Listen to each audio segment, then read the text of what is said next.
Brilliant. I think, yeah, break it down a little bit for us in term, just in case people don't know, this is the first time they're exposed to us. Yeah. Just what are the kind of general requirements generally?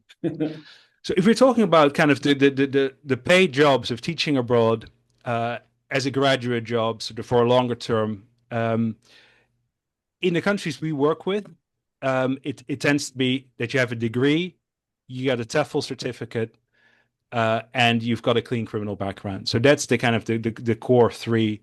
So if you're listening to this and you're thinking, oh, I want to teach abroad, but what's this TEFL certificate thing?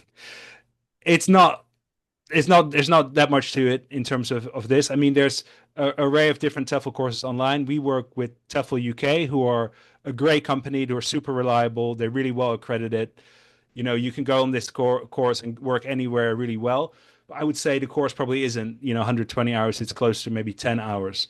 So yeah, you can do it in a weekend basically. So yeah, out of these requirements, the main one is the degree. If you don't have a degree, it's trickier. Although if you're from the US or the UK and you want to go to Poland, like not having a degree would still be fine. And then yeah, like we're sort of touching on in some countries, it's the nationality is a key requirement. I think for China, it's basically UK, US, Canada, Australia, New Zealand, Ireland.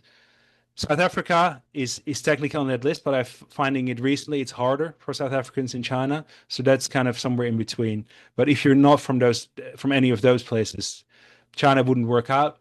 Thailand is one where it's basically the same kind of countries, but Thailand is also really quite open to Europeans. So in Thailand, we've placed quite a number of Europeans from Belgium, from Italy, from different places. And then you have worked with some of them or know some of them probably as well.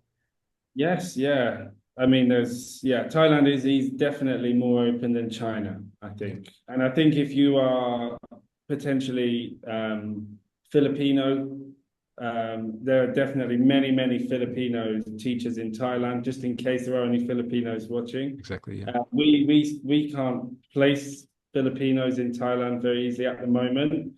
My message would be there are definitely Yeah. of lots of African teachers in Thailand as well, but I just don't think they necessarily come through an agency. I think they would have to approach schools direct. Yeah, and I think it's a key point because I would say even if there's sometimes limits to what we can do, I would say there's so much in this whole experience of doing this that I would say just don't give up and find ways to do it. If there are legal paths to do it, I would encourage you to very much to pursue it. Yeah. Yes. And what about Poland, Hungary? Are they similar parameters? Poland, like we kind of touched on, I think it's changed, and I think now it fundamentally it is the same. Like it's native English speakers from the kind of the core countries, the US, UK, Australia, New Zealand, Ireland, and Hungary the same as well. But I think, like we said, it's not for a want of trying. If we could place everyone, we would, wouldn't we? It's more, these are the rules, and, we've got to abide by them to be legal, to help people legally get their job. Absolutely, and we're now what we're doing with international schools as well. We're just kind of especially with the international schools program, it will vary from country to country, and in specific situations what they're looking for.